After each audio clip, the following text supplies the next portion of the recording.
Hey guys, tonight we're walking barefoot across the sands of ancient Persia, where the sun scorches by day, but something astonishing happens by night. Under a velvet sky spattered with stars, you approach a hulking mud brick structure rising eerily from the earth. It's not a fortress. It's not a temple, it's cold, in the middle of the desert. Your fingers graze the baked clay, rough and cracked like an old traveller's palms. There's a chill here, not just in the air, but in the mystery of it all. You've stepped into a world that shouldn't exist. A world where ice is harvested in summer, where domes of mud create refrigeration without wires, motors, or plugs.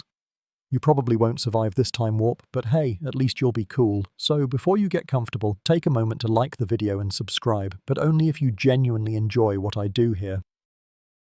Also, post where you're tuning in from, and the time where you are. I love knowing where we all drift off together. Now, dim the lights, maybe turn on a fan for that soft background hum, and let's ease into tonight's journey together.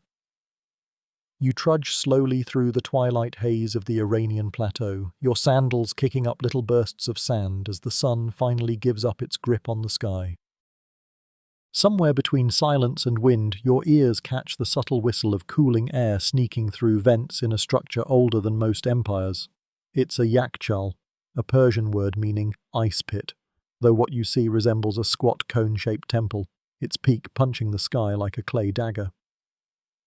Inside, it's cold, not just breezy, but truly cold. Outside, a withering 100 degrees Fahrenheit, and yet here you are, chilled, wrapped in your robe, rubbing your arms and blinking into the dark. Here's the thing about ancient Persians. They didn't wait for nature to be kind. They engineered comfort out of impossibility. These yakchals weren't just buildings, they were technologies. Passive, yes, but profoundly intentional. No wires, no refrigerants, just geometry, mud, and wind, and a deep understanding of how nature could be bent politely to human needs. You sit down on a step made of sun-hardened bricks, stacked with such precision they still hold after centuries of earthquakes and empires. From here, you can see how thick the walls are, sometimes over 6 feet thick at the base. That thickness wasn't accidental. It insulated the cold, like a cave built to hoard winter. Historians still argue whether yakchals began as simple ice pits or whether they evolved directly from earlier ventilation-based granaries. Either way, these domes became cold sanctuaries. You lean back, taking in the strange silence of this ancient freezer. There's no hum of electricity, no buzz. Just the wind, guided, funneled, manipulated by smart little design choices. It's like nature was tamed gently, not conquered, and the most shocking thing, they didn't just keep ice, they made it, yes, in the desert. They used wide, shallow pools outside the yakchal's base, designed to maximize exposure to the night sky, because out here, on the high plateaus and arid basins of Persia, the temperature plummets at night. The stars aren't just pretty, they're part of the cooling system. With no clouds and low humidity, radiant heat escapes quickly into the atmosphere. The water, left uncovered, cools. On windless nights, a thin sheet of ice forms. Workers break it before dawn and haul it into the dome's shadowy interior. And just like that, you have refrigeration without a refrigerator. You run your hand along the inner wall, still cool from centuries of doing this over and over again. The mud itself, not just dirt, it's a calculated mix of clay, sand, lime, ash, and goat hair. Yes, goat hair, woven in to prevent cracking and give the bricks flexibility. You may laugh, but that goat probably kept a dynasty's figs from rotting. There's even an old legend that says the first yakchal was discovered by accident when a farmer noticed that a storage pit filled with date syrup stayed inexplicably cool in summer. Whether that's true or not, what's certain is that by 400 BCE, Persians were mastering passive cooling. Think about that. Ice, harvested, stored, and used in a desert kingdom 2,400 years ago. As you curl up on a woven mat beside a chunk of ancient ice, still glistening like quartz, you wonder how many others sat in this spot before you. Merchants storing fruits, soldiers cooling water skins. A curious child pressing her cheek to the cold wall in the middle of a sandstorm. Fringe scholars suggest that some of these structures had ritual functions as well, that they were tied to Zoroastrian symbolism, where fire and ice represented cosmic balance. While that's debated, the spiritual awe you feel right now makes it plausible. This place feels sacred in its stillness. Outside, the last hints of orange slip behind the Zagros Mountains. You pull your cloak tighter. Even though you're in the desert, it's cold now, and not just because of the weather. You're in a man-made winter built by hands that understood wind better than most modern engineers. A footnote for your dreams tonight. In 2017, a team of Iranian architects began rebuilding yakhchals, not for tourists but for sustainability. They're testing these ancient systems against modern climate change. Turns out, mud might still have something to teach steel and glass. You lie back. The wind catches again in a hidden shaft above you, making a soft sigh like the yawn of the earth itself. The stars blink down. You could fall asleep here, couldn't you? Section 2. You wake to a whisper. Not a voice, but the subtle rustle of air passing through a space that shouldn't be this clever. The inside of the yakhchal is still cool, still quiet, but you rise and step outside, blinking into the hazy pre-dawn light. And as you walk along its curving base, you begin to understand that the brilliance of this structure isn't just in what it does, but what it's made of. The mud brick. Plain at first glance. But now you see it in full morning clarity. These aren't random clumps of dirt, this is precision mud. Your fingers trail along the surface. Gritty, textured, sun-baked. The bricks are big, but not monstrous, laid out in layered rings that spiral slightly upward, the base wider than the top.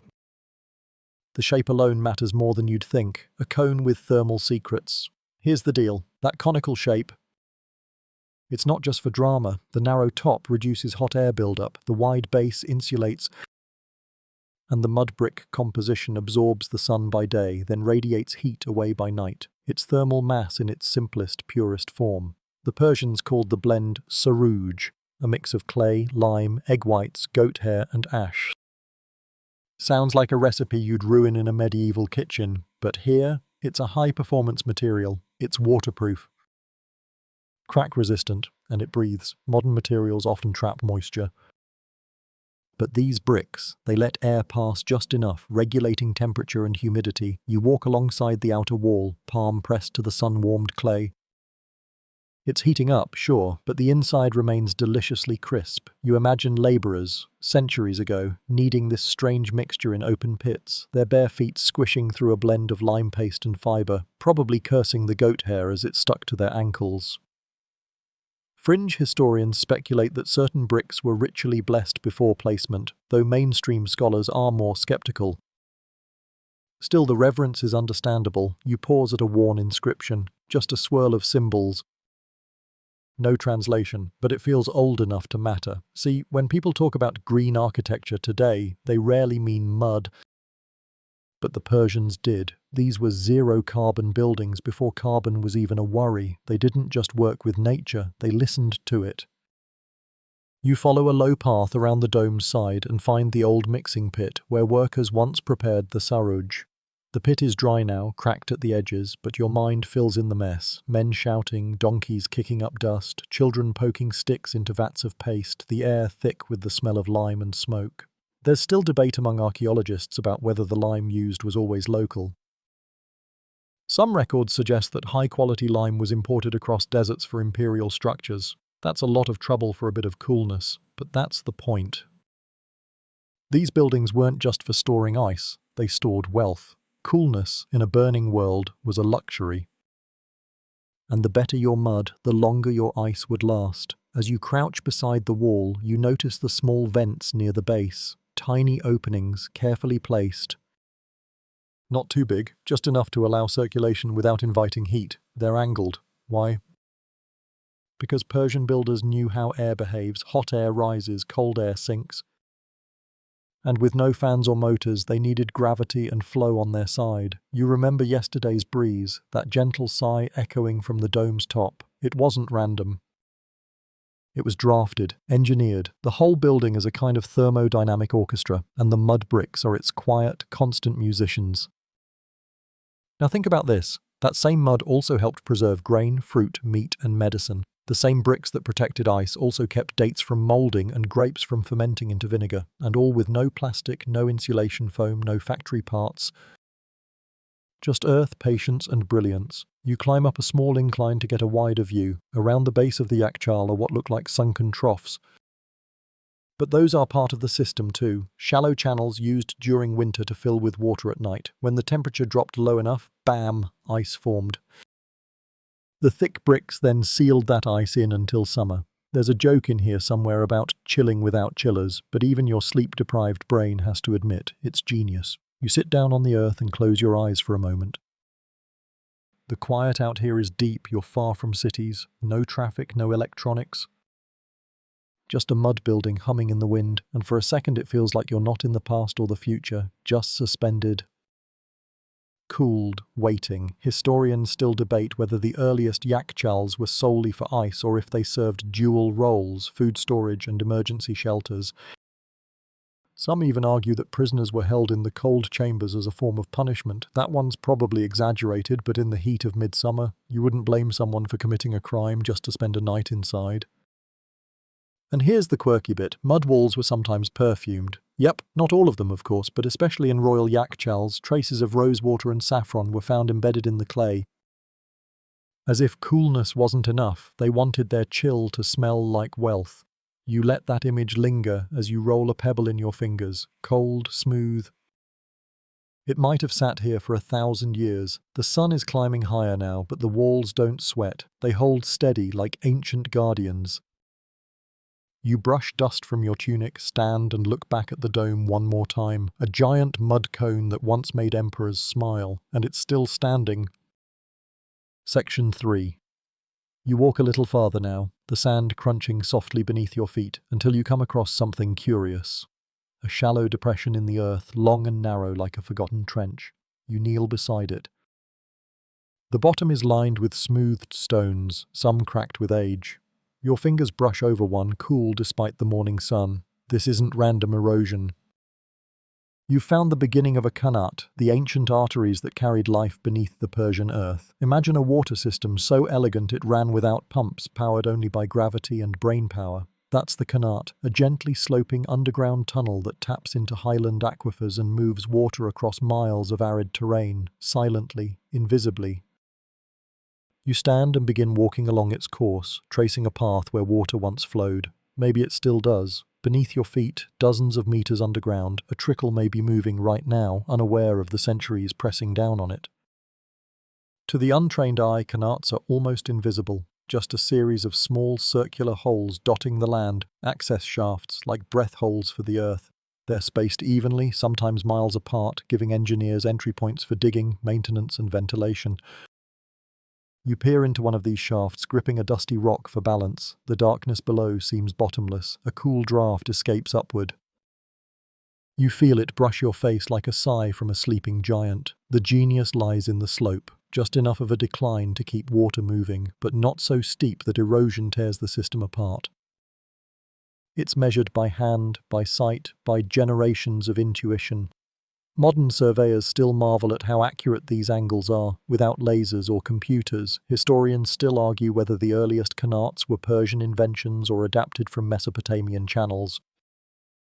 What's certain is that Persia turned them into an empire-wide miracle. You sit near the edge, eyes closed, listening. In the distance, a bird calls. And below, if you concentrate hard enough, you almost hear the ghost of flowing water. So how do qanats connect to ice? In every possible way. You see, a yakchal doesn't work without water, and in Persia's most blistering zones, the only way to get that water, especially in winter, was from underground. Snowmelt and mountain aquifers were captured, funneled, and delivered not just to cities and farms, but directly to the base of ice houses. Water would emerge at night into shallow channels beside the dome. There it could freeze. Come morning, the ice was collected and stored. If the weather wasn't cold enough to make ice, the yakchal could still cool the water thanks to its clever air design, but with qanats, ice became predictable, repeatable, seasonal. It turned passive, cooling into a system. You pass a cracked ceramic pipe, half buried in the dust. Once, it carried clean qanat water into homes and markets. Children likely washed their feet in it. Merchants cleaned grapes, figs, and salted fish. Even today, a few remote villages still rely on the same flow. Fringe enthusiasts claim some qanats stretch over 50 kilometers. While that might sound exaggerated, archaeological evidence shows that some really do run for over 30 kilometers. and some shafts descend 100 meters deep. Not bad for primitive engineering, huh? You stretch your arms wide and inhale. The air up here is dry, sharp, honest, but below, where the Qanat lies, the world is cooler, damp, calm. An entire ecosystem you can't see, but one you owe everything to. You imagine the workers who dug these tunnels. They were called mechanists.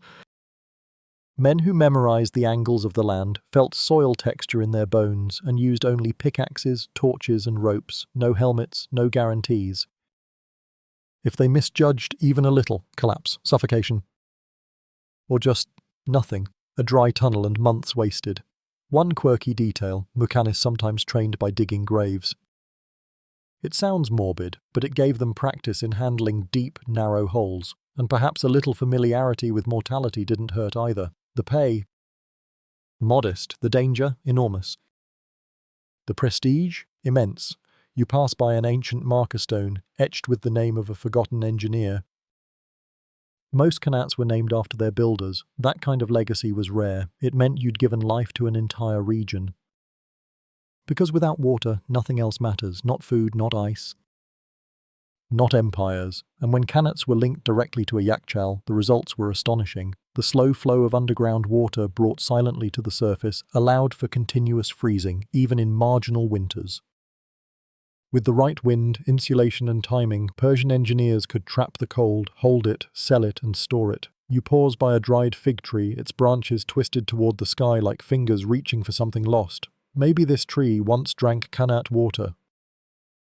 Maybe its fruit once sat in a royal cellar, kept chilled by ice harvested from the night. There's poetry in that, isn't there? You sit again, letting the ground press its warmth into your legs while the air moves softly around your shoulders. You're starting to see how none of this works in isolation. The mud bricks, the cold dome, the Qanat below, each one feeds the other like an orchestra of silence. Nothing hums. Nothing clicks, just wind, water, earth, and time. You stretch, yawn, and gaze down another shaft, your shadow curling into its mouth. Still cold, still quiet, still flowing. Section 4. You wander now toward the open plain, following the invisible threads that tie wind, mud, and water into this unlikely miracle. The ground feels firmer here, smoother, as if it's been deliberately leveled, and sure enough, in the distance you see them, wide, shallow pools carved into the earth. Not for bathing, not for farming, but for freezing. Yes, this is where the real magic happened. You crouch beside one of the depressions. It's lined with stone, maybe plaster, maybe just carefully smoothed clay. Its surface is dry now, but you can almost see the water shimmering there under a velvet winter sky. You imagine the wind still, the stars clear, the chill slowly curling down from the heavens, and then ice.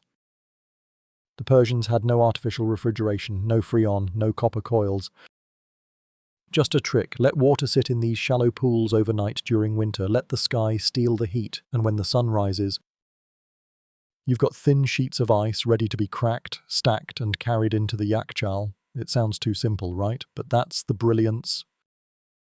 They understood radiative cooling long before we had a name for it. At night, especially in arid climates with low humidity, the ground and anything on it radiates heat up into the open sky. If the air is still and the conditions are right, water cools to below freezing. Even when daytime temperatures soar, nighttime can dip low enough for ice to form. Without electricity, without wind chill, without luck. You step gently into one of the old freezing basins. The slope is gradual, designed to drain away excess water. You imagine workers here, squatting at dawn, cracking the fragile surface with wooden paddles, scooping the shards like precious glass, and hauling them by hand to the yakchal nearby. Some days the freeze didn't take. If clouds blocked the sky or the wind stirred too much, the water remained liquid. But on good nights, they could gather hundreds of pounds of ice. Historians still argue whether this method predates similar techniques used in China. Some believe Persian innovations were independently developed, while others suggest trade routes helped ideas migrate east and west, cooling civilizations through silent exchange. You run your fingers through the dust lining the pool, tiny pebbles. A glint of old pottery. Someone may have dropped a jug here hundreds of years ago, spilling precious meltwater. That same ice may have chilled grapes, soothed a fever, or cooled a nobleman's drink. You chuckle softly. chilled grapes in the middle of the desert. Ridiculous. And yet, here you are, standing in the ruins of a technology built specifically to make that possible. And this wasn't just about luxury, it was practical too. Ice stored in the yakchal could preserve medicinal herbs, fish, and milk products for weeks longer than without it. Imagine trying to survive summer in the Iranian plateau without any kind of cooling. This wasn't extravagance, it was strategy. And here's a quirky twist. In some regions, Persian engineers timed weddings and feasts around ice availability. Spring ceremonies were often paired with the first ice melt, ensuring chilled drinks and fresh dairy. That's right, Persian brides might have celebrated their big day with desert sorbet. You step out of the basin and continue down the line of freezing pools. Some are narrow, some wide, some curve slightly, hugging the terrain. All of them face the north, minimizing sunlight exposure. Even their color mattered. Lighter materials reflected heat, darker ones absorbed and released it.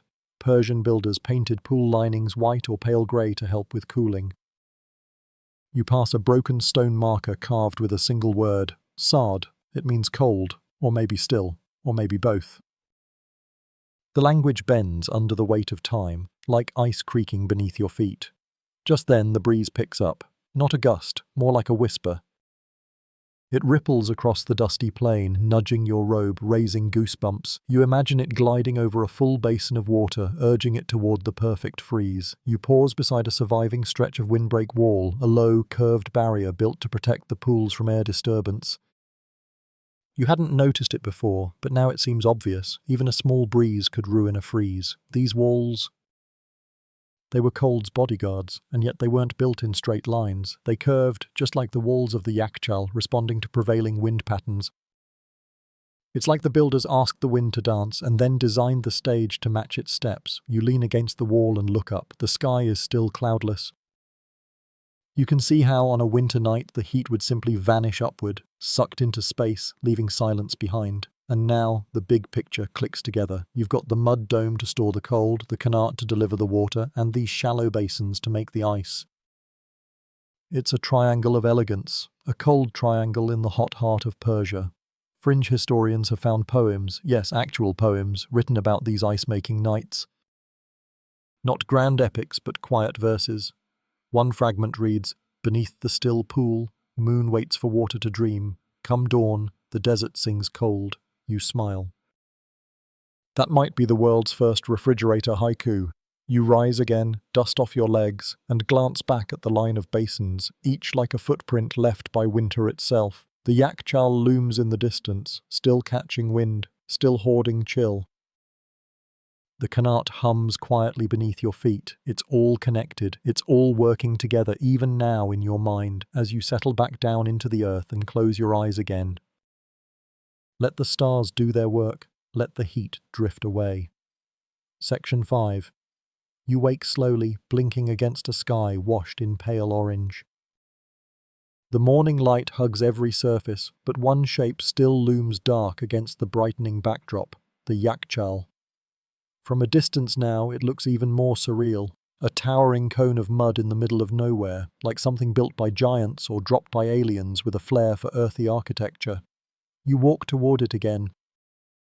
Its presence is magnetic. Closer, you finally see the whole of it, how its curves rise from a wide, thick base, narrowing gracefully into a tip that kisses the sky. This shape isn't just beautiful.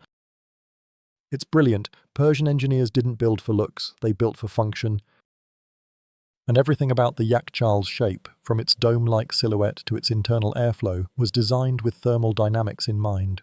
You enter again. It's still cool inside. Almost damp and quiet. Not the hollow kind of quiet you'd find in a cave, but a dense, settled silence. The kind that blankets you in comfort. You trace your palm along the interior. The surface feels cooler than before. The air has changed too, stirring just slightly, as if the building itself is breathing. So here's what's happening. This giant cone wasn't just for storing ice, it was designed to maintain that ice for months. The thick mud brick walls insulated the interior while the shape helped manage the airflow. Hot air rises, right? So as any warmth enters the building, through the door, a crack, a breath, it floats upward toward the narrow opening at the very top.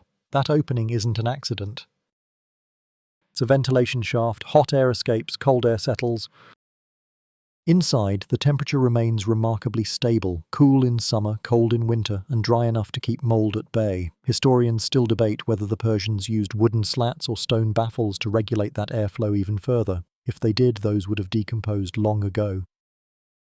But the effect remains. You feel it now. The air above your head is warmer than the air at your knees. That's design. You make your way deeper inside, past the main entryway and into the heart of the dome. There's a sunken section in the middle, like a pit carved into the floor. This is where the ice was piled, packed down, sometimes mixed with straw for insulation or layered with fine sand to slow melting. Think about this, the cone above, the pit below, and the desert outside, all in conversation, all calibrated.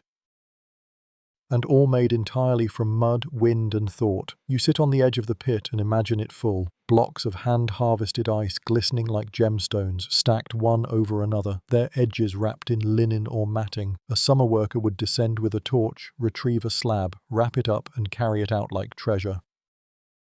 And it was treasure. In ancient Persia, ice wasn't just for show, it was a symbol of power. A household that could serve chilled drinks in July, that wasn't just a flex, it was a political message. It said, I have infrastructure. I have people, I have cold. In some records, royalty rationed ice, palaces had priority. Second-tier nobles, maybe, markets and peasants, only on special occasions. If you were lucky, you might get a chipped-off piece for your wedding or your sick child. If you were rich, you could have it every day. You wander around the pit's edge, imagining the sound of dripping water, the soft padding of sandals, the creak of wood from carts loading ice into linen-lined barrels. Quirky fact, some yakchals had echo chambers. Not deliberately, of course, but due to their shape, whispers could travel in strange ways inside the dome. A merchant on one side might hear the murmur of a porter 50 feet away. One scholar even joked that the Yakchal may be Persia's first whispering gallery. You grin. Ice houses with acoustics. Who knew? As you explore farther, you notice small drainage channels cut into the floor. Clever things. Meltwater was precious. It wasn't wasted. These grooves led to narrow clay pipes that funneled the runoff into storage jars or shallow reuse pits. That water would then irrigate nearby gardens or feed livestock or be refrozen in winter. It's all part of the system. The sustainability here isn't modern, it's ancient. Long before hashtags and eco-certifications, these engineers were making every drop count. You run your fingers along one of the grooves. Still smooth, still functional. Outside the dome, the sun is climbing. You see it through the ventilation shaft, a single beam of gold slicing through the cool dimness. And just like that, the entire Yakchal becomes a sundial, a temple, and a machine all at once. Historians still discuss whether some of these ice domes were deliberately aligned with seasonal sun patterns. There's not enough evidence to say for sure, but standing here now, watching light and shade do their delicate dance, it's hard not to believe they knew exactly what they were doing. You settle once more near the wall, drawing your knees close, listening to the silence that isn't really silence. Somewhere above, air is moving. Somewhere below, old ice may still linger in shadows, and even though you're centuries away from the men who built this, you feel close to them, like the building is holding you, just as it once held cold, time, and memory. So you close your eyes again, leaning gently against a wall that survived kings, wars, and the passage of entire civilizations. The dome remains, still cold. Still listening. Section 6. You step outside the Yakchal again, and the contrast is immediate. The sun hits your skin like a slow-burning match. The breeze you noticed earlier is gone. It's just you and the desert now, vast, baked, and humming with the low, invisible pressure of heat. You squint, shielding your eyes, and begin following a path that veers east.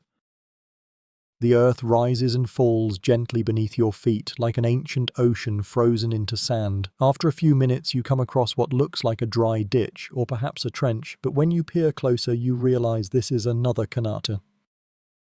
Deeper, older, still alive maybe. You notice a small stone ring set into the ground, like a well with no bucket. You walk over and peer inside, and there it is again, that cool breath from below. Even now, even under this punishing sun, the earth exhales with chill, so you climb down, carefully, step by step, gripping worn handholds chiseled into the sides of the shaft. It's not claustrophobic, not yet, just steep. The heat vanishes almost instantly, replaced by a dry, tomb-like air. After about 15 feet, your sandals touch packed clay and you find yourself standing in a narrow tunnel, the beating heart of a qanat. You crouch, one hand on the wall. It's smooth, moist in places, silent everywhere else. This is hydraulic genius hidden from the world. The tunnel slopes just slightly, barely noticeable, but over long distances it makes all the difference. Water flows here without force, without pressure. Just gravity and patience. Persian engineers designed these channels to connect mountain aquifers, deep wells filled by snowmelt, with faraway cities, farms, and, yes, even yakchals. It was a lifeline that moved underground, safe from sun, theft, or evaporation. You start walking slowly, minding your head. The tunnel is only about shoulder wide, in some places narrower. In the flickering torchlight, or maybe it's just the filtered sun in your imagination, you can see the glint of flowing water. You crouch again, dipping your fingers in. Cold. You smile. This water could be weeks old, having journeyed from a mountain miles away, moving inch by inch through a slope engineered by hand, eye, and endless calculation. No pumps. No motors, just ancient confidence. Historians still argue how Persian muqannis, those expert tunnel diggers, maintained such perfect angles over such long distances. Some believe they used water itself as a leveling tool, filling test channels and watching flow direction. Others think it was sheer intuition and generational skill. The truth? Likely both. You sit for a moment, letting the darkness settle around you. It's not frightening. It's calming. The temperature down here is steady, cool year-round, sometimes below 70 degrees. That's what made qanat so useful. They didn't just transport water, they preserved its quality, kept it fresh. Shielded from contamination and sun. You run a hand along the tunnel wall and feel it pulse gently with droplets of condensation, and you begin to understand something new. This place isn't just infrastructure, it's strategy. In a land where the surface could bake your skin in minutes, the Persians built an underground civilization. One quirky theory suggests that in times of war or siege, people hid in these tunnels. Some sections were widened to allow resting chambers, food caches, even sleeping platforms. There's little archaeological evidence, but enough folklore to spark the imagination. You picture a family huddled in the cool dark, clutching a clay jug and whispering stories while the world above burned. And here's the connection. Many yakchals were built directly above or near qanat outlets. This wasn't just smart, it was deliberate. Water came in from the qanat, filled the freezing pools, and eventually stored as ice within the yakchal. Meltwater could drain back out via the same system. It was a closed loop, efficient, sustainable. Elegant. You keep walking, your footsteps echoing softly off the clay walls. Eventually, you see a faint shaft of light ahead. Another vertical well shaft, an access point for workers and air. You pause beneath it, feeling the upward draft, a soft, steady column of air. It cools your cheeks. This ventilation wasn't just for workers. It kept the tunnel from becoming stagnant, helping air flow through the system like a long, horizontal lung. You laugh softly at the thought. A water lung breathing beneath the desert. You climb the shaft slowly, emerging into the full sun again, blinking. Dust-covered, but now you see the land differently. What looked like empty desert is actually alive with hidden veins. The surface is scattered with low mounds, collapsed tunnel roofs from centuries of erosion. Others are intact, marked by small stone rings or half-buried pipes. It's a network. A system, a civilization under your feet. You imagine a day in the life of a Makani.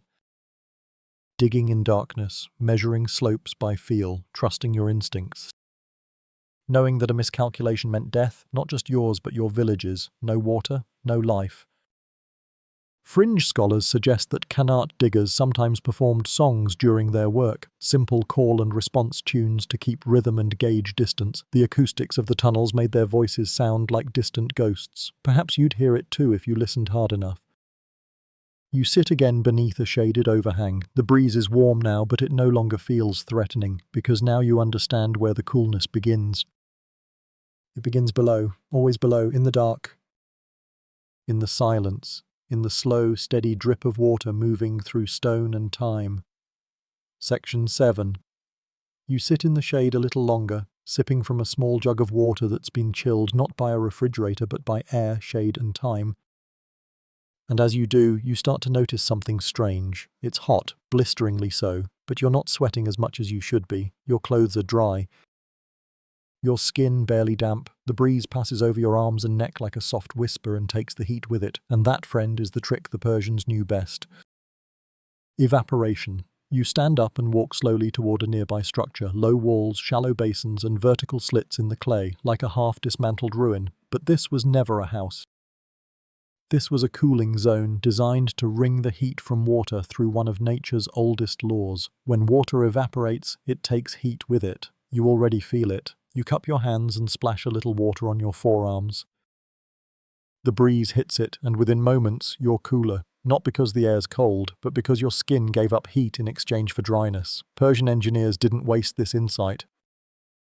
They built wind catchers, or badgers, into their ice houses, homes, and storage rooms. Tall, chimney-like towers that scooped up even the faintest breeze and directed it downward. Inside, the air passed over damp surfaces, sometimes wet cloth, sometimes dripping channels, and the evaporation cooled the incoming air before it ever touched your skin. You find a badger now, still partially intact, its vertical vents facing the prevailing wind. A few pigeons roost in its upper openings, oblivious to its past glory. You peer up, watching sunlight spill through angled slats. The design is simple, yet ingenious. Catch the wind, cool it, release it. You stand below it, arms open, feeling the draft. It's not icy, but in this desert, it feels like luxury. Historians still debate which civilization first invented the badger: Egypt, Babylon, Persia, but most agree it was in ancient Iran that these passive cooling towers were refined to their full potential. Some multi-directional towers were built to catch the wind from any direction, rotating air like a natural fan system. And when combined with evaporation, they could drop room temperatures by 20 degrees or more. No fans. No compressors, just geometry and water. You crouch near the base of the tower and notice a porous clay jar resting in the shade.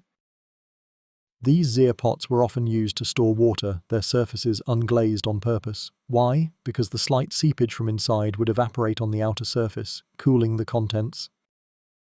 It's the same principle as sweating, but for water jugs, and they worked. You pick one up now, holding it close. It's light, the clay is cool. Inside, the water is easily 10 degrees colder than the air around it.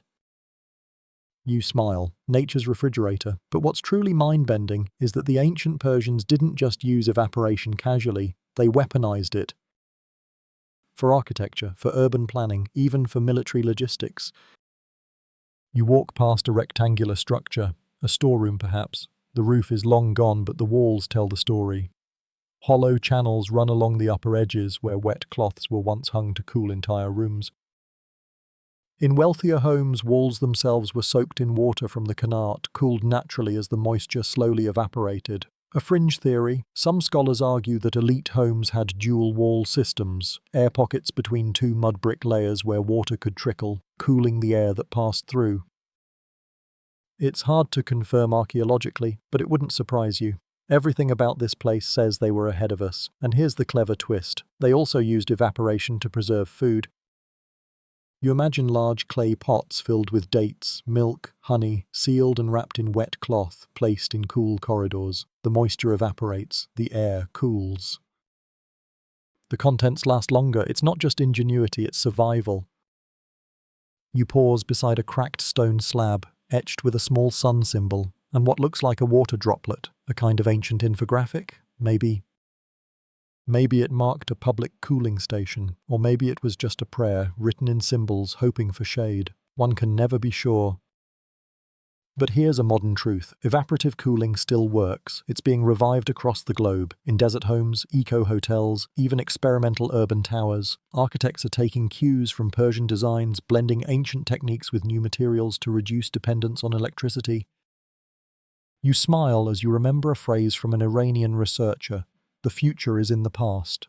Never has that felt truer. You splash your face again and walk beneath a partially collapsed arch. The breeze finds you. And for a moment, the desert feels kind. You imagine a royal court gathered under a canopy, fanning themselves lazily as servants misted the air with rosewater. You imagine tired workers resting beside a qanat shaft, letting the cool air roll across their skin. You imagine families sleeping on rooftops, jars of chilled water beside them, praying the wind would keep blowing. Historians still discuss how much of this was shared with Greece and Rome. Were the Romans inspired by Persian cool tech? Or did they reinvent it themselves? The answer, like so many things, is buried in time. But the Persians used the laws of nature like instruments in an orchestra. And evaporation, that was their violin. You sit once more, back against a mud wall, letting the breeze graze your cheek. The air is dry, the sun is rising higher, but you're not uncomfortable. Not anymore. You're inside the rhythm of the land now, hot and cold. Wet and dry, stillness and breeze, a perfect balance. And it all begins with a drop of water, floating away, carrying the heat with it. Section 8. You're moving again, slower now, not because you're tired, but because something in the air has changed, as if the sun, the sand, the silence itself, all want you to understand this next part deeply. You pass through a low stone gate and find yourself in what was once a Persian villa, its walls crumbled, its fountains dry. And yet traces of beauty remain, tiled fragments gleam in the dust, the outline of an ornamental garden still visible in the pattern of sun-bleached soil. This wasn't the home of an ordinary person. This was wealth, influence, maybe nobility, maybe royalty, and here, ice wasn't a miracle, it was status. You sit on what remains of a stone bench shaded by a half-collapsed arbor. The coolness of the yakchal still lingers in your thoughts, but here its presence takes on a different meaning. In this space, coldness wasn't just survival, it was power. In ancient Persia, to possess the ability to serve chilled wine, icy desserts, or snow-cooled water in the heart of summer was a spectacle. It said, "I control the seasons, I bend nature to my will," and not everyone got to say that. You picture a noble feast, low tables spread with figs, dates, pomegranate seeds glistening like jewels, dishes of lamb and yogurt, bowls of mint and crushed nuts, and in the center, a large clay vessel, its exterior sweating slightly, filled with shaved ice and rosewater syrup. Guests would murmur in surprise. Some might have never tasted ice before. Others pretended not to care but drank slowly, letting the chill linger on their tongues, extending the moment. A hot breeze might lift the edge of a silk curtain, but inside it was winter. Historians note that in Achaemenid times the use of ice was closely tied to rituals of hospitality. Offering cool water or chilled sweets to a guest wasn't just kindness, it was prestige theatre. It said, "You are important, I have invested effort and coldness in your comfort." And what about the common people? Well, they saw it. From the outside, many peasants never stepped foot inside a yakchal. They may have lived beside one, worked for one, or carried the ice from the freezing pools to the dome. But to access the stored cold, that was not for everyone. You walk slowly now, following the path between two sunken gardens. One was probably for food, melons, herbs, and cucumbers. The other, a pleasure garden, where water channels once ran like mirrored veins, cooling the air and delighting the eyes. And the connection to refrigeration, those cold water channels were fed by the same kanat systems, sometimes chilled intentionally by passing near yakchals. Even the landscape became a tool for cooling. Trees planted in rows to block wind and funnel breeze, pools oriented to catch the stars and cool by starlight. Quirky historical note, in some Persian cities, ice was taxed. Stored and rationed by the ruling class, that's right, cold was a controlled substance. Markets sold chipped ice wrapped in linen. It was weighed, measured, and sold at dawn before the heat could reclaim it. You pause at the remnants of what looks like a public fountain. The basin is cracked, but beautifully inlaid with blue tiles. These fountains were often located near public gathering areas, and if connected to a kanat that passed close to a yakshal, they offered surprisingly cool water. To the commoner, this was a rare touch of comfort, but to the elite, it was an everyday performance. Imagine this, a highborn lady reclining under embroidered silk, sipping a frozen fruit drink while a servant fans her. Outside, workers haul bricks in the blazing sun. One slips, another collapses. A supervisor shrugs and says, "More will come." The ice remains untouched. There's a harshness in that image, but also truth. Refrigeration wasn't just a marvel of engineering, it was an emblem of division. Who had it, who didn't, who could afford coldness, and who had to live in the fire. Historians still argue about how widely available ice was across Persian society. Some claim it was surprisingly democratic. Others say it remained an upper-class privilege confined to cities and royalty. Like so much in history, the answer probably lives somewhere in between. You reach what was once the kitchen area of the villa. It's mostly gone, just charred outlines and a few broken pots, but you spot something familiar, a sunken jar, buried almost to the rim in packed earth. It's a zir jar, a cooling vessel. Even the rich used these, especially for oils and milk. Buried deep enough, shaded well, and occasionally wetted on the outside, it could keep contents cool without any ice at all. The yakchal may have been the crown jewel, but these little jars were the foot soldiers of Persian cooling. You brush off some of the dust and lean close. The air above the jar is cool, still. Protective, as if the earth itself is hiding a secret. And in that moment it strikes you. Refrigeration in ancient Persia wasn't one technology. It was an ecosystem: domes, water tunnels, wind catchers, gardens, jars. All of it linked, all of it speaking the same language, the language of temperature, air, and time. You sit back down in the shade and let that thought settle.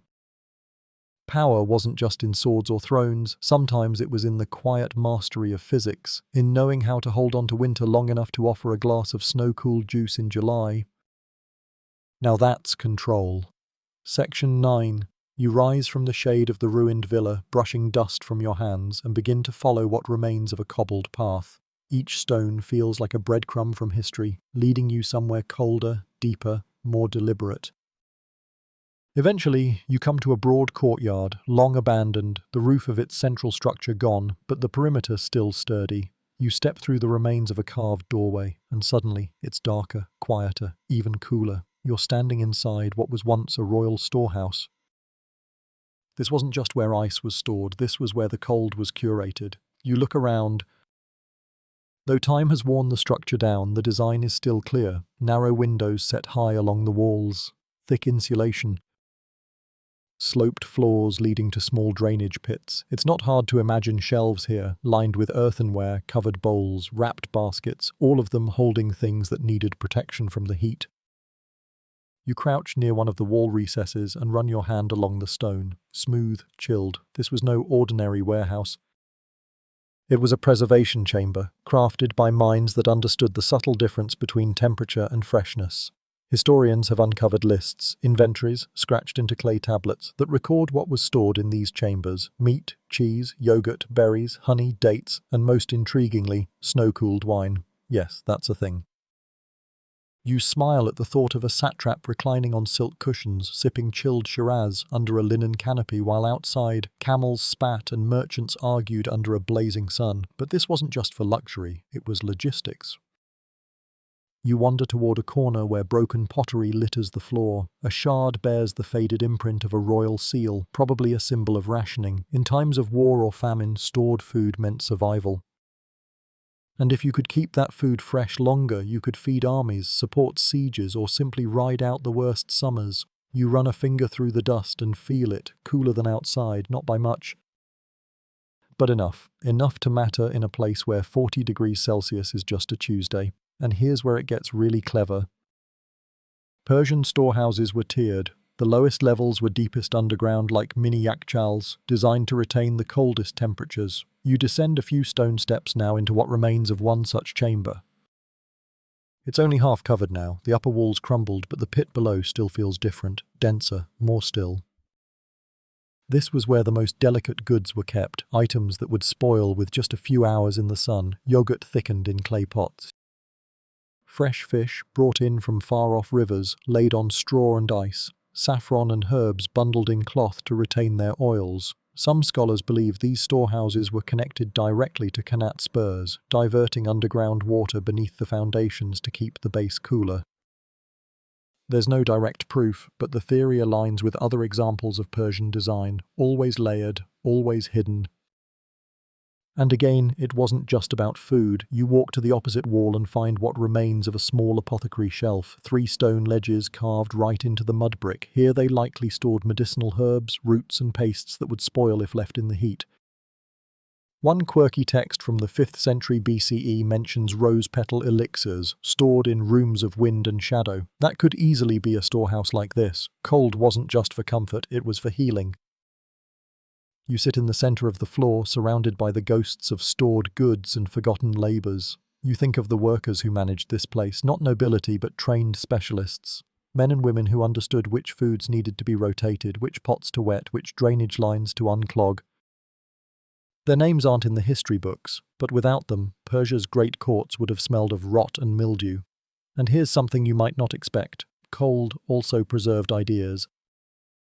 Clay tablets and scrolls stored in cool, dry rooms lasted decades longer than those kept in humid quarters. Some early Persian scripts, mathematical records, architectural drawings, even early star maps were likely stored in chambers like this, shielded by the same mud walls and slow air that protected meat and wine.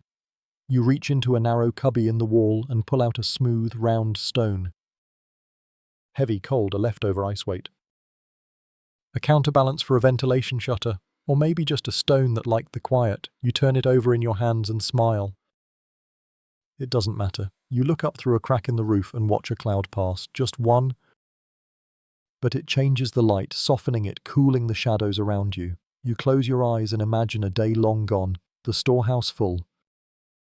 The workers whispering, a servant rushing in to grab a chilled clay jug for the governor's feast, ice packed in straw, loaded into a cart. Bread wrapped in damp cloth, placed on the shelf beside marinated olives, the faint smell of mint, the cool rush of air as a door opens and closes. And through it all, cold without machines, coolness conjured from mud, shadow, and silence. Historians still debate whether Persia's storage systems influenced the later Roman horium designs, or if both cultures developed them independently. But one thing is certain, Persia understood preservation not as a luxury, but as a science of survival. You rise again, stepping carefully over the rubble and out into the sunlight. The warmth rushes in like an old friend, but you carry the cold with you now. Not in your hands, but in your understanding. The chill wasn't just something they built. It was something they protected, because in a land of flame, the power to hold winter was a form of empire. Section 10. The afternoon sun hangs heavy now, the light turning amber as it slides across sand and stone. You wander away from the storehouse, the air thick and motionless, but your mind buzzing. You've seen mud domes that beat heat, tunnels that whisper water across deserts, and sunken pits where ice once gleamed in summer. But now, as you descend into what looks like a bustling courtyard ruin, columns cracked, decorative niches hollow, you arrive at something new: belief.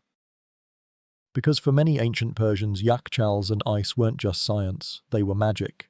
You walk past what remains of a gathering space, perhaps a market square or public forum.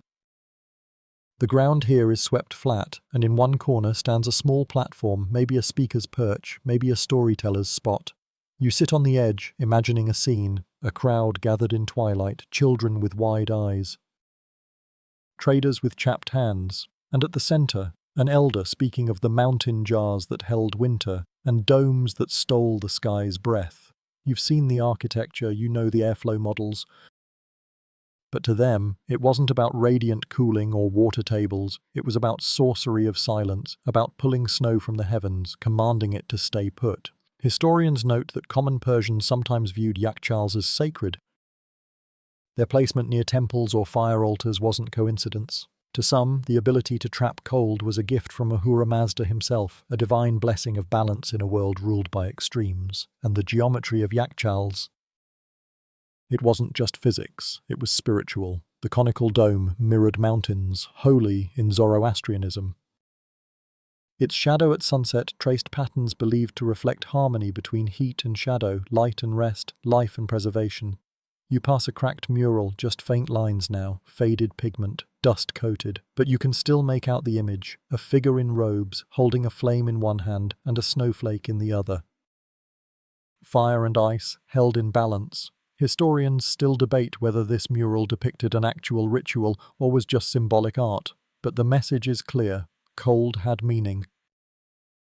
And that meaning seeped into how people spoke about ice. Local poems called it sky glass. Children believed it came from invisible birds that flew down at night and left pieces of cloud in shallow pools. A folk tale tells of a mountain spirit who cried each winter, and those tears became the night's frost. Even the Yakchal workers, those bent-backed ice haulers and mud brick stackers, believed their task was semi-sacred. It's said they spoke only in whispers inside the dome, never loud voices, never complaints, just low tones, respectful silence, as if they were inside a shrine, not a freezer.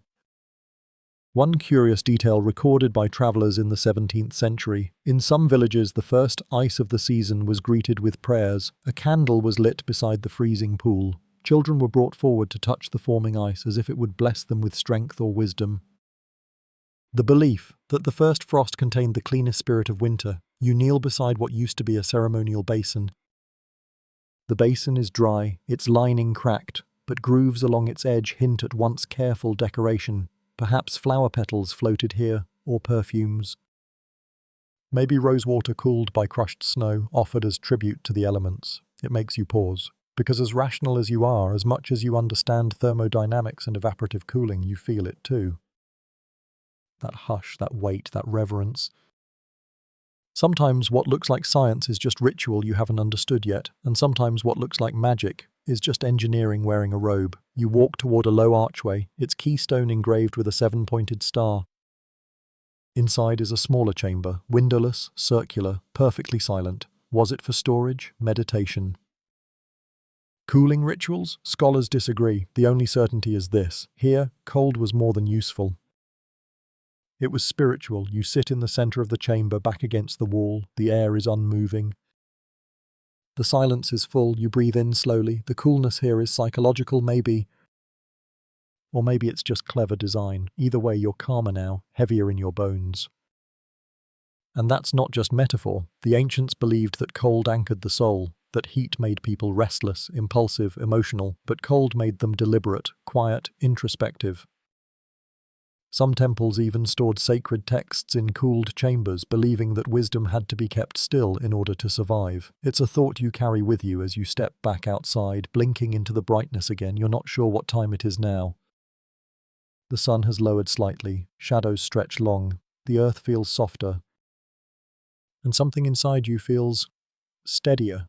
You look back at the ruined chamber, still standing, still solemn. Historians may never agree on whether yakchals were altars or just appliances, but the people who built them treated them like both. So maybe that's the lesson. Sometimes the line between engineering and magic is thin. Sometimes a mud dome is also a monument.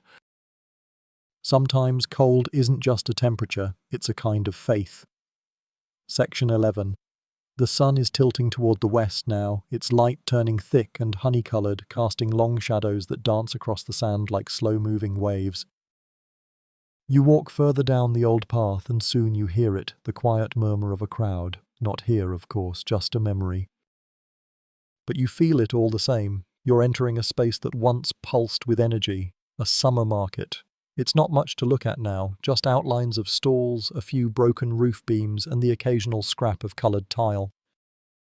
But the layout is unmistakable. You step over what used to be a vendor's foundation, then into a square stall, now open to the sky. Imagine it filled with textiles, spices, laughing customers, haggling voices. And then, ice, right here in the desert. You pause in front of what must have been a cooling booth, recognizable by its thick stone base, sunken storage pit, and remnants of a high canopy designed to block the sun.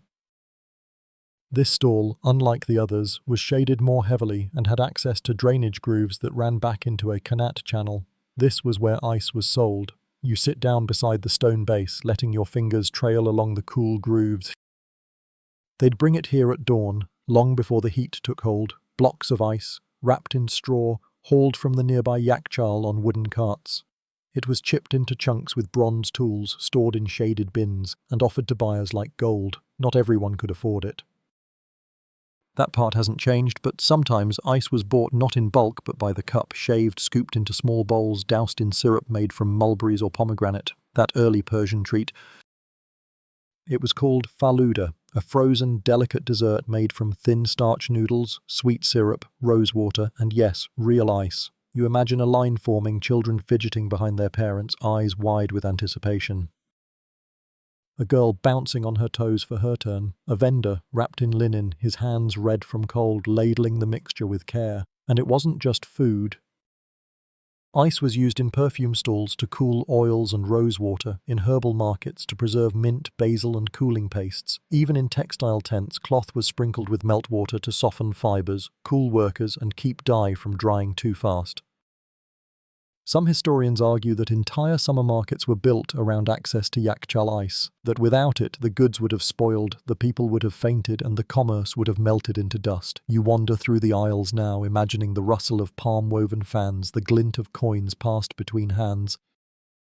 Some fringe researchers suggest that wealthier merchants kept personal ice runners, young boys tasked with bringing fresh ice every few hours to keep stalls cool and clients comfortable. You pass another stall with sunken steps, this one perhaps a tea vendor. In some cities, summer drinks were stored in clay thermoses packed in small basins filled with ice. The drinks weren't just refreshment, they were reputation. A cold drink in a hot city meant you had pull, connection, or coin. It's not unlike today, is it? You find yourself under the remnants of a shaded pavilion. The posts have fallen, but their shadows still exist. Here, on low stone benches, you imagine merchants and scholars sipping cold tamarind water, discussing trade routes, poetry, and the latest gossip from Persepolis. A quirky historical note: there are references in Persian texts to ice gifts, small chipped portions wrapped in fig leaves, sent as diplomatic offerings or romantic gestures. A block of ice wasn't just an object, it was a message. I thought of you. I paid for this. I have cold in summer. You sit again, thinking about how much effort went into these fleeting moments of coolness, and yet, every morning, workers did it again. Up at dawn, into the dome, ice broken, wrapped, loaded, horses guided. Stalls prepared, all so that someone else could taste relief. Historians still argue whether these markets were entirely dependent on yakchals or if other ice-making methods existed nearby. But either way, the presence of even a single yakchal transformed not just what people ate, but how they lived, because when the temperature soars past 100 degrees, even a mouthful of cold can change your day. You walk toward what used to be the market's edge. A low wall surrounds the area, broken in places but still holding its line. Beyond it, a view of the open plain. Dust, light, heat, and somewhere in the distance a faint glimmer of water reflecting off a Qanat outlet. The wind stirs again, warm but purposeful. And you can almost see it all, the blur of the market coming to life, the crunch of straw-wrapped ice on stone, the clink of ceramic cups being filled, the sigh of a woman tasting cold after a long, sweltering walk. It was more than commerce. It was community, cooled by ingenuity. You take one last look around. The stones are warm now, but your breath is steady. Your limbs relaxed. Maybe it's the breeze, or maybe it's the idea that even the harshest places once found a way to serve ice in summer.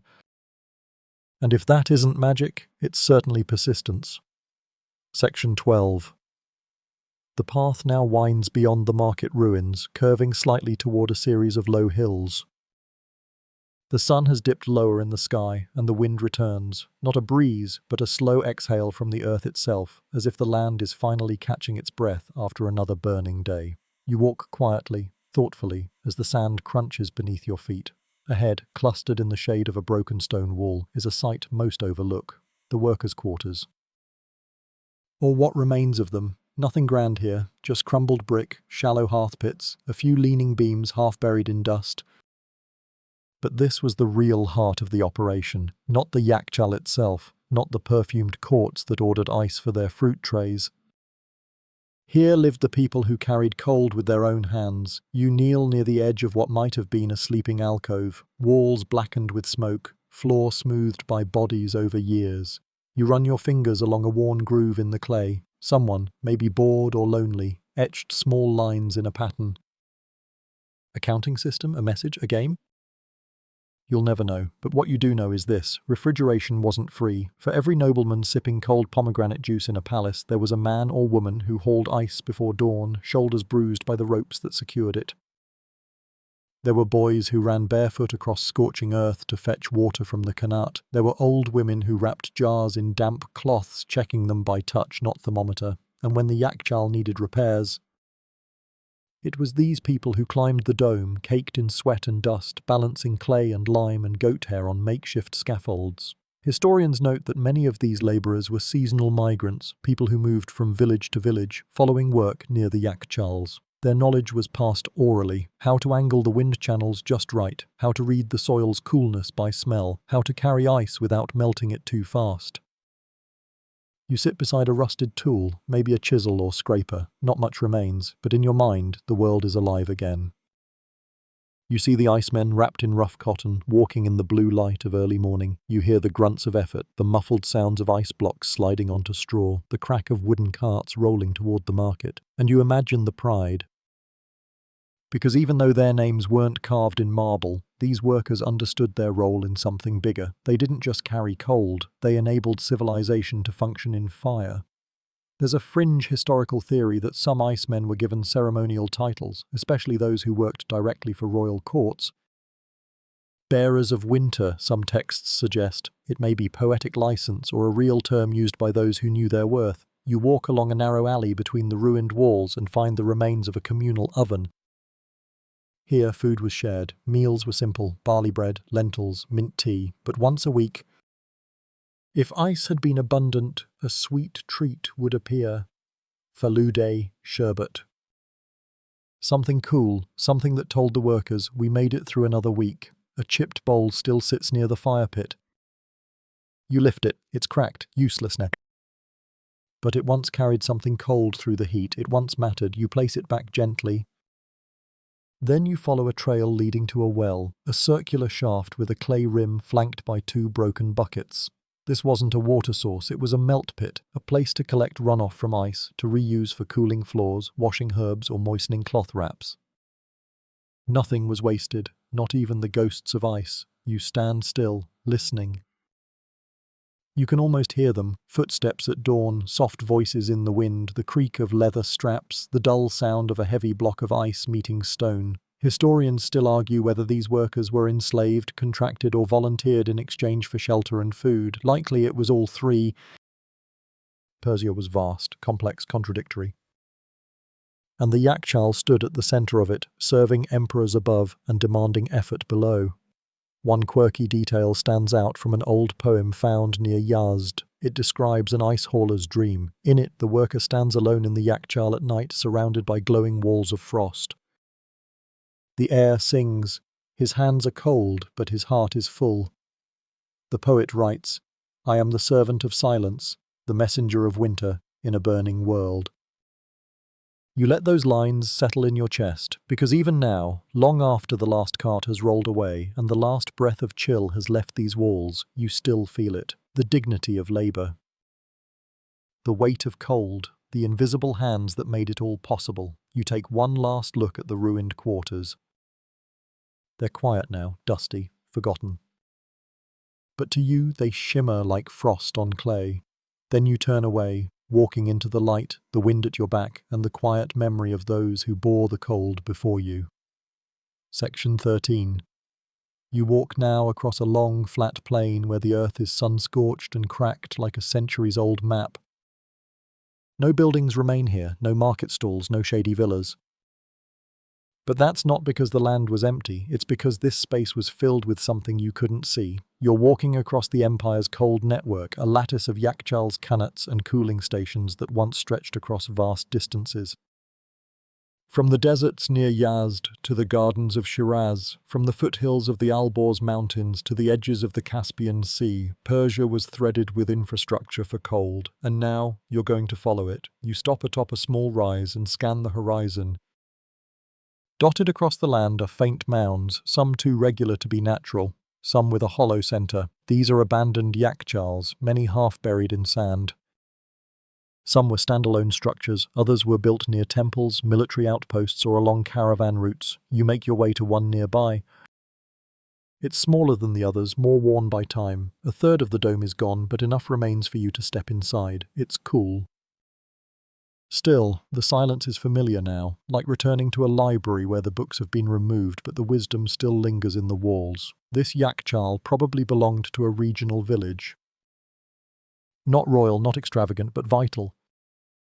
It would have been linked to a local khanat, collecting water in winter, freezing it in shallow basins, and storing ice inside until midsummer. From here, the ice could be sent outward, on carts wrapped in thick straw, on the backs of camels, even by boat along inland waterways where available. delivered to markets, temples, governors, and gardens.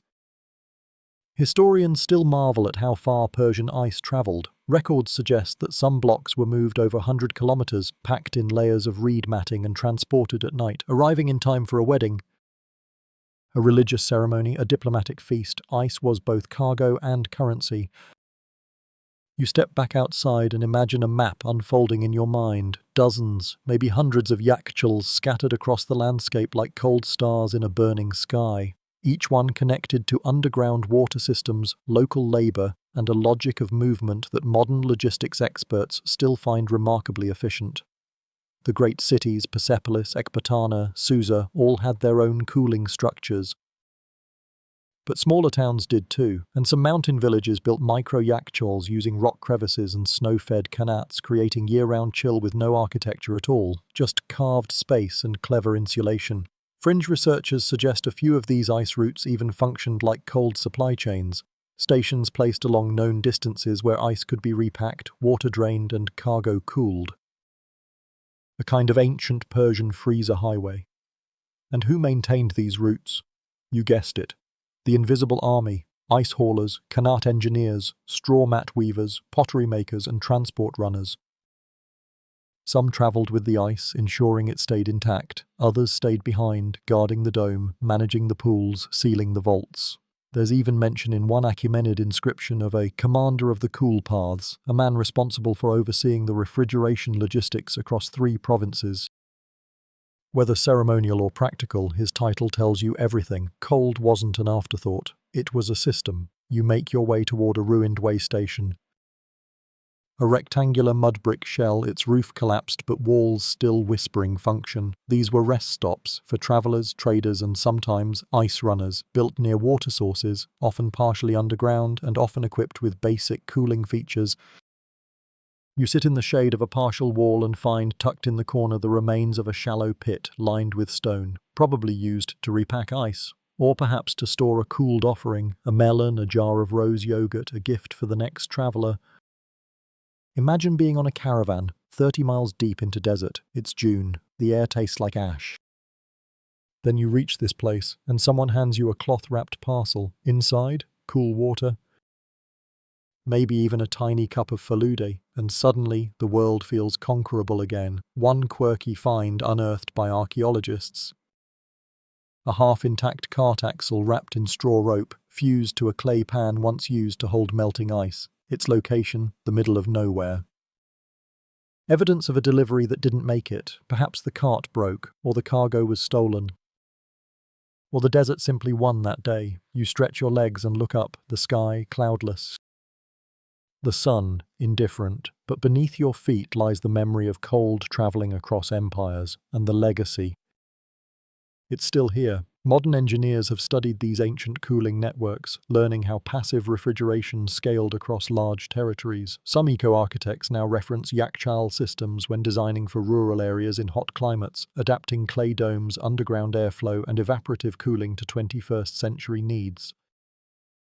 Historians still debate whether the Persian refrigeration model influenced later Silk Road outposts, trading centers from Samarkand to Kashgar that also built domed storage and qanat-style tunnels. But influence or coincidence, the truth is this: Persia built an empire of ice, not with machines, but with trust in the land, mastery of nature, and quiet precision. You stand now on that same land. Dust in your shoes, wind at your back, and all around you, nothing but cool echoes beneath your feet. Section 14. The sun is lowering now, pulling amber streaks across the horizon as if painting one final masterpiece before slipping behind the mountains. You follow the light, tracing the ridgeline with your eyes as the sky deepens to copper and violet. It's peaceful. But you know better than to trust silence in history, because what survives today once nearly didn't. You're standing at the edge of a collapsed yakchal, its once grand dome, a broken crown of bricks scattered like bone. No careful architecture here, just a violent breach, as if something had punched through from the sky, or more likely from below. This isn't erosion. It's destruction. You kneel and touch one of the fallen bricks. It's thick, coarse, streaked with ash. Some still cling to the goat hair that once held them strong, but they weren't strong enough for what came: invaders. As empires rose and fell across Persia, Parthians, Sassanids, Arabs, Mongols, and more, so too did their attitude toward the cold domes of the old dynasties. What one ruler saw as brilliance, the next saw as waste, or worse, as symbols of former power needing to be erased. You walk through the remains, noticing how entire sections were not worn down but torn apart. The floor dug up, the ventilation shaft shattered inward. These weren't the slow injuries of time. These were acts of conquest. Historians still argue which invading force first targeted the Yakchals deliberately. Some say it was during the Arab conquests in the 7th century, when structures associated with the Zoroastrian elite were defaced. Others point to the Mongol invasions, where anything resembling order was swept away in a storm of fire and horse hooves. One traveller's account from the 13th century mentions a ruined ice dome, split like an egg, its heart rotted by smoke. Another speaks of Qanat entrances sealed with stones, cutting off water flow, killing the Yakchal not with a blade, but with thirst. You sit on a cracked lintel, the stone still bearing faint carvings. A circle, a star, possibly nothing. Possibly a record of the seasons, used by the workers to time freezing nights. Now just dust and memory. The invaders didn't just destroy the buildings. They often erased the knowledge too. Engineers fled, brickmakers turned to other trades. Oral traditions were broken, and in some places the next generation grew up not even knowing what those domes had been for. One quirky fragment from a later Persian folk song describes a hill of winter where no snow ever fell again. Was it a real Yakchal? A poetic image? Hard to say. But the meaning is clear, something was lost. And yet, not everything. You wander to the edge of the site and find a half-filled Qanat shaft, crumbling, yes, but still whispering cold air from its unseen tunnels. You lean over it and the air wraps around your face like a ghost with good intentions. This is how the system survived, in fragments, in ruins, in quiet places too distant or unimportant to be burned. A few villages clung to their Yakchals, repaired them, even secretly rebuilt them. They stored their milk, their dates, their silence. They taught their children the old ways. By the 17th and 18th centuries, under more stable rule, some of the technology was revived. New Yakchals were built. Not always as grand, not always fully functional, but the memory had not died. Some Persian cities began assigning official caretakers to the domes. A new generation of Mukhanis took up the pick and the spirit level, clearing Qanats that had been choked for 100 years. They didn't just dig. They resurrected, but it was never quite the same, because with the arrival of colonial influence and eventually modern refrigeration, the old systems were pushed aside again, not with fire this time, but with disuse. Why wait for a freezing night when you can plug in a metal box? Why wrap ice in straw when you can summon cold with a switch? You sit quietly as a warm wind lifts a swirl of dust across the broken dome. You think of the engineers who drew plans in the dirt, of the ice haulers who walked barefoot before dawn, of the children who tasted snow in summer and believed in skybirds. And you wonder what we lost, not just in function, but in feeling, because when cold came with effort, it came with value. It was shared, celebrated, respected. Now, we fill glasses with ice and let it melt untouched. Historians still debate what we owe to the Yakchal, whether it directly inspired later cold storage systems in Europe, whether its principles ever reached the Ottoman hammams or the Mughal palaces. But those debates miss the point. It's not about influence, it's about intention. The ancient Persians didn't wait for winter. They built it, and when conquerors tried to burn it, they buried the knowledge in clay and waited. For centuries, that knowledge slept. But it's waking again. You rise, brushing sand from your robe, and look once more at the fractured dome. Even broken, it casts a shadow. Even silent, it teaches. Even hollow, it holds the chill. Section 15, you leave the ruins behind as dusk bleeds slowly into night. The sky grows deeper, the shadows stretch longer, and the heat finally loosens its grip on the land. You walk without hurry now, toward a flicker of modern life, a research site, modest, makeshift, but alive with light and quiet purpose. You slip through a chain-link gate, past a faded sign in Persian and English, passive cooling systems, field survey station, Yazd province. And just like that, you're no longer in the past, you're in the rediscovery. A young woman greets you, clipboard in hand, her scarf tugged slightly loose by the breeze. She doesn't ask why you're here, she just nods toward a wide, shallow pit being excavated under soft flood lamps. You approach slowly. It's a Qanat access point, freshly cleared, its mouth dark and steady as ever. A student kneels beside it holding a thermal sensor. Still cooler than outside by 13 degrees, he mutters, barely looking up.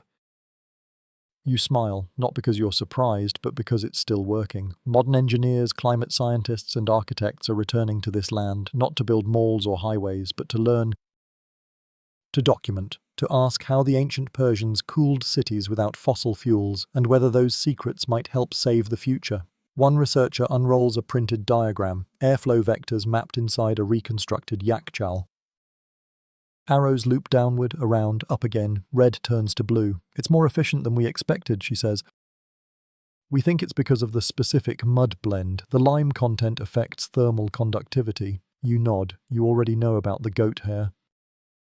Historians still argue whether mud technology was fully understood by its original builders, or if they stumbled upon perfection by trial and patience. But these modern researchers, they've got instruments and funding and hope.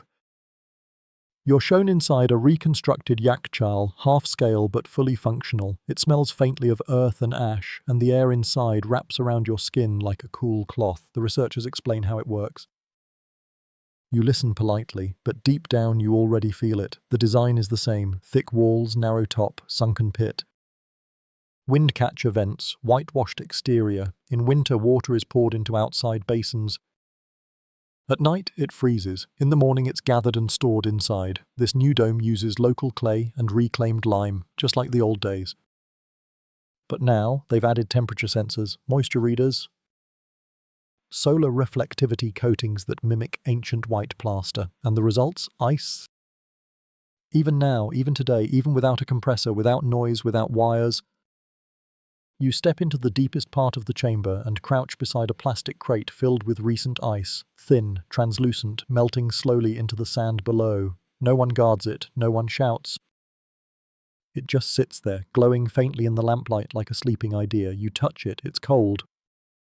Real, present, and still as revolutionary as it was 2,500 years ago.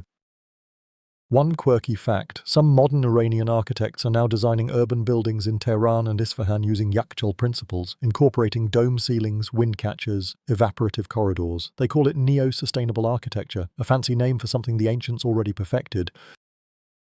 You step back outside. The night is cooling fast now, stars rising one by one. In the distance, you can just barely see the edge of a restored Qanat system, its walls lit by soft solar lights, gently bubbling with recycled groundwater. The site supervisor joins you, hands in pockets. You know, he says, we're not trying to recreate the past, we're trying to translate it. And that's what this is, isn't it? Not nostalgia, not archaeology, but translation.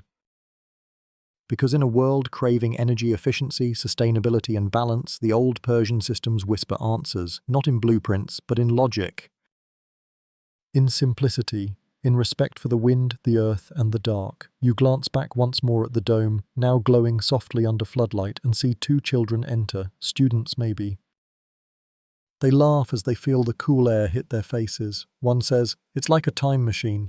And maybe it is. Historians still debate whether yakchals were ever fully abandoned, or if they simply retreated underground, waiting for a world wise enough to seek them again. But tonight, standing here under stars old enough to remember the first dome being built, you know this. The knowledge never died. It was just resting. Section 16. Night has fully settled now, wrapping the desert in quiet velvet. The stars are sharp and watchful above, and the wind carries the scent of dry clay, distant fig trees, and memory. You leave the research site behind and begin walking slowly back along the path of history. But something has changed in your mind. You're not just retracing steps anymore. You're connecting dots, because now the question lingers at the edge of your thoughts, glowing like frost on a glass. What of today? What in your modern, humming, digitally cooled life came from this? You reach into your pocket, take out your phone and glance at the time. The screen warms your palm, a backlight powered by a battery cooled by tiny circuits hidden within a casing designed to resist heat. But what is your phone without a cold room? A climate-controlled lab, an air-conditioned server farm. You look around at the empty landscape and realize this is where the logic began. Not in Silicon Valley, not in Tokyo, but here in the mud brick domes of ancient Persia. Because the very idea of controlling temperature, of shaping your environment to store, preserve, and protect began here, and the thread continues straight through history. You picture a straight line, from yakchals to Roman hippocausts, to medieval ice pits, to 19th century ice boxes, to the first electric refrigerators, to that humming unit in your kitchen. Historians still argue about how direct the influence was. Did Persian cooling directly inform Greek and Roman systems, or did each society solve the problem in parallel? It doesn't matter, really, because the mindset is inherited. The idea that cold isn't a gift, it's a tool. A thing to be built, stored, distributed, a strategy. You stop walking and sit on a small rise, the sand still warm beneath you, the air brushing your face gently. In the distance, a village glows faintly, solar lights blinking near rooftops. Somewhere in that town, someone is opening a fridge. Someone else is adjusting an AC remote.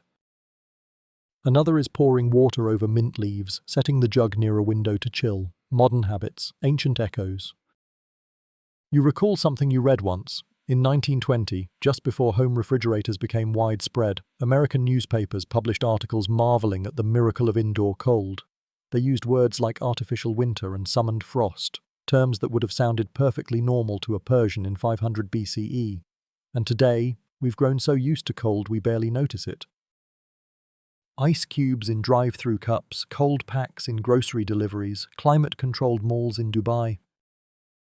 Cryogenic freezers storing medicine. And yet, every compressor, every coolant, every algorithm that tracks thermal loss is just a more mechanical version of a yakchal. You shift slightly, and the wind whispers past again. Some fringe architects believe the future of cooling is circular, meaning we'll return to passive, sustainable methods as energy costs rise and climate demands change. Already, buildings in hot regions are adopting wind towers, thick thermal walls, green roofs, and yes, mud bricks. It's funny, isn't it? In a world of smart homes, we're turning back to quiet buildings that cool themselves without a whisper. One recent project in India replicated the yakchal's geometry using compressed clay and lime, storing ice harvested from rooftop solar chillers. Another in Mexico adapted Canut principles to redirect underground airflow through desert homes. All of them learning, borrowing, honoring this ancient science, because the truth is, modern cooling isn't always better. It's noisier. It's energy-hungry, it's fragile in the face of blackouts and resource shortages. But Persian cold? It was quiet, durable, earth-based, elegant, and oddly human. You lie back now, letting your gaze drift upward into the stars. It's cooler here, naturally. The desert is generous at night. You think of a young Mukani centuries ago, lying just like this after a long day of tunneling, dirt under his nails, clay in his lungs, a piece of cold melon in his hand, proud of the water he brought to the surface, not for glory, but for continuity. Historians still debate whether we'll ever return fully to passive cooling, whether ancient designs can scale for megacities. But down here on the ground, under this sky, you realize we're already inspired by the past. We're already borrowing from the blueprints of mud and wind. We're already living inside the echo of the yakchal. You close your eyes and breathe in the desert night. The future is full of fans and compressors, sure, but deep in the quiet places, beneath the hum of machinery, there is always a whisper. You knew how to do this once, and that whisper.